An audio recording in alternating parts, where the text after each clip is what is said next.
are very grateful to Trump Vance. JD Vance-ը Բաքվում քննարկել է բանտարկյալների ազատ արձակման հարցը։ Իլհամ Ալիևի հետ հանդիպումից հետո հայտնել է ԱՄՆ փոխնախագահի մամուլի խոսնակը։ Նրա խոսքով քննարկվել են Հայաստանում եւ Ադրբեջանում խաղաղություն հաստատելու նախաձեռնության հաջորդ քայլերը։ Քննարկումների առանցքում եղել են միջազգային խաղաղության եւ TRIP նախագծին վերաբերող հարցեր։ Կողմերն անդրադարձել են պայմանագրերի վստահության ամրապնդման միջոցառումների, որոնց մեջ ներառված է նաեւ գերիների ազատ արձակումը։ Ամերիկյան կողմը սակայն չի մանրամասնել եղել են արդյոք արձագանքներ եւ կան արդյոք այս հարցով պայմանավորվածություններ։ JD Vance-ը Երևանում թռիչքից առաջ խոստացել էր Բաքվում բարձրացնել հայ գերիների հարցը։ Օրեր առաջ հայ գերիները Բաքվում դատապարտվել են երկարատև որոշ դեպքերում ցմահ ազատազրկման։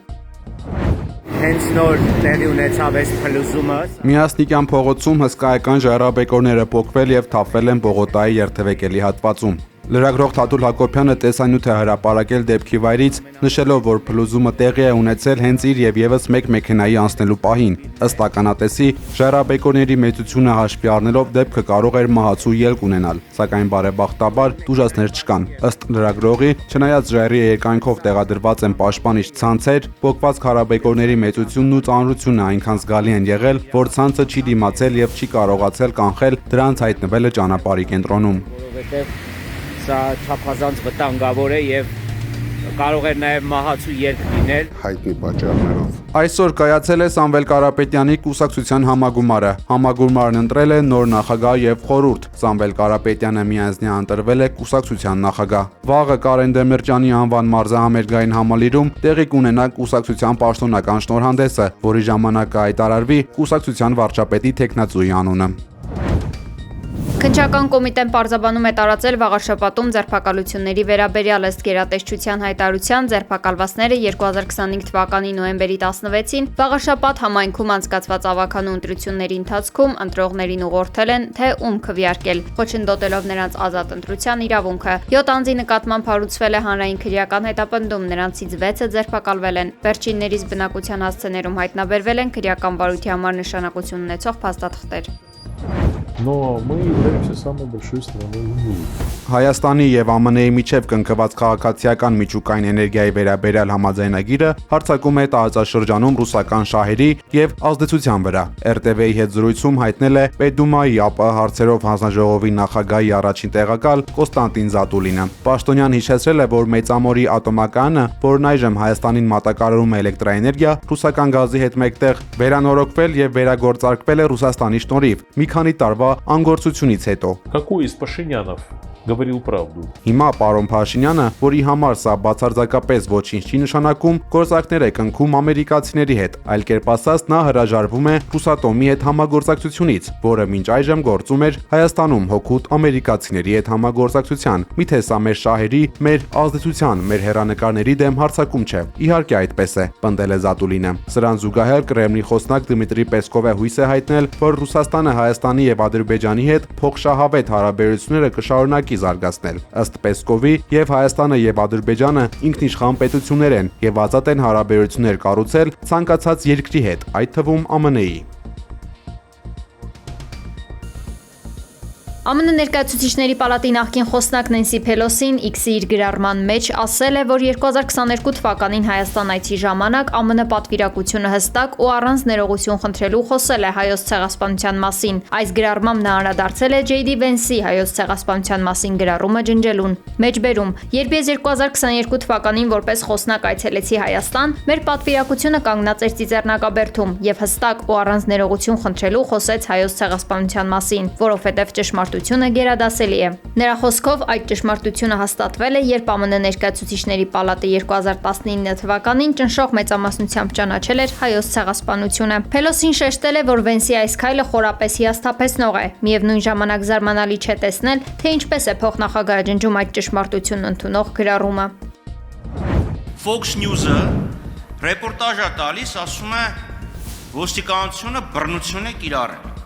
Լավ, Հիմա բռնություն Ազգային ժողովում քննարկվում է հեռուստատեսության եւ ռադիոյի հանձնաժողովին լիազորություններ տալու նախագիծ, որով ՀՌՀ-ն կկարողանա վերահսկել եւ արձագանքել օտարերկրյա հեռուստաալիքների բովանդակությանը, եթե դրանցում առկա են խախտումներ կամ միջամտություն ներքաղաքական կյանքին։ Նախագիծը զեկուցում էր ԲՏԱ նախարար Մխիթար Հայրապետյանը, ում զեկուցելու իրավասությունները ընդդիմադիր պատգամավոր Արթուր Խաչատրյանը կասկածի տակ է դրել, նշելով, որ նախարարությունը պատասխանատու է միայն տեխնիկական միջավայրի համար։ Պատգամավորը մտահոգություն է հայտնել իրավական որոշակիության բացակայության վերաբերյալ, շեշտելով, որ չափորոշիչների բացակայությունը կարող է բերել կամայական մեկնաբանությունների, որտեղ սուբյեկտիվ կարծիքը կփոխարինի օբյեկտիվ օրենքին։ Սրանի պատասխան նախարար Մխիթար Հայրապետյանը նշել է, որ յուրաքանչյուր ինստիտուտ պետք է զբաղվի իր գործով։ Նա պարզաբանել է, որ ԲՏԱ նախարարությունը միայն մշակում է քաղաքականությունը եւ ստեղծում իրավական դաշտը, իսկ բովանդակային գնահատականներ տալը պետք է վերապահվի սահմանադրական մարմնին ՀՌՀ-ին։ Ասենք գերմանական Deutsche Welle-ն կամ ռուսական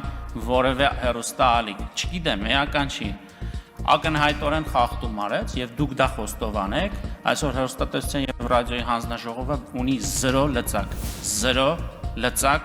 դա թույլ չտալու, որ հասնի մեր քաղաքացին։ Ես ընդհանրապես ասում եմ, այս նախագծի էությունը, որ հեռուստատեսության եւ ռադիոյի հանձնաժողովը, որը սահմանադրական մարմին է, թե այնտեղ ինչ կոմպետենցիաներ կան, ես դրա գնահատական տվողը չեմ։ Հանձնաժողովի անդամներին ազգային ժողովն է ընտրում եւ ես նորից այդտեղ որևէ լիազորություն եւ իրավասություն չունեմ այդ դաշտ մտնելու։ Այդ ինստիտուցիոնալ դաշտ է եւ այդտեղ յուրաքանչյուր ինստիտուտ իր գործով պիտի զբաղվի։ Պաշտպանության նախարարությունը որոշել է չեղարկել Երուսաղեմի ժառանգավորած վարժարանի ուսանողների տարկետումը, հայտնել է այսօր ԵՄ։ Ուսանողները Հայաստան են եկել անձնագրի ժամկետը երկարաձգելու եւ ընտանիքի անդամներին տեսնելու, իսկ հետո չեն կարողացել հետ վերադառնալ վարժարան։ Կայքը փորձել է պարզաբանում ստանալ Երուսաղեմի ժառանգավորած վարժարանի տեսուչ հոգեշնորհ Տեր Գևորգ Վարդապետ Հայրապետյանից։ Հայր Գևորգը ասել է, որ սաներից մեկին տարկետում են տվել առողջական խնդրից ելնելով, իսկ երկուսը այժմ բանակում են, բայց ժամանակավոր իրենց վերաբերյալ օրենքը դեռ հաստատված չէ։ Երուսաղեմի ժառանգավորած վարժանի տեսուչի խոսքով նախարարությունից խոստացել են մեկ ամսվա ընթացքում կարգավորել հարցը։ Օրերս պաշտպանության նախարար Սուրեն Պապիկյանի հրամանով զինված ուժերի հոգևոր առաջնորդությունը լուծարվել է։ Ըստ Պապիկյանի հրամանի բանակում ծառայող հոգևորականը դադարում է լինել Մայրաթոր Սուրբ Էջմիածնի ներկայացուցիչ, ներկայանում է որպես սպա եւ ենթարկվում զինված ուժերին։ Իրանում իսլամական հեղափոխության 47-րդ ամյակին նվիրված մեծ երթ է եղել։ Բազմահազարանոց միջոցառմանը մասնակցել է Իրանի նախագահ Մասուդ Փեզեշքյանը, արտգործնախարար Աբբաս Արաղչին, պաշտոնյա այլ անձիկ։ Տոնի արդիվ երկրի գերագույն հոգևոր առաջնորդ Ալի Խամենեին համաներում է շնորհել ավելի քան 2000 բանտարկյալի։ Դրանց մեջ չեն մտնում վերջին անկարգությունների մասնակիցները։ Նախագահ Փեզեշքյանը հայտարարել է, որ Իրանն ընտրել է բանակցությունների ճանապարհը։ Մենք միջուկային զենք չենք փնտրում։ Մենք դա բազմիցս ենք ասել եւ պատրաստ ենք ցանկացած ստուգման։ Սակայն ԱՄՆ-ի եւ Եվրոպայի գործողություններն ու խոսքերը անվստահության բարձր պատ են ստեղծել եւ դա թույլ չի տալիս, որ բանակցությունները որևէ արդյունք տան, շեշտել է Փեզեշքյանը։ Երկրի նախագահը նշել է, եթե աշխարհն իսկապես դիվանագիտություն է ցանկանում, պետք է դադարեցնի սադրիչ գործողությունները։ Бажаю здоров'я, шановні українці. Сьогодні була тривала розмова з військовими. Ուկրաինայի նախագահ Վլադիմիր Զելենսկին պլանավորում է ընտրություններ անցկացնել Ուկրաինայում եւ քվեարկություն խաղաղության համաձայնագրի շուրջ։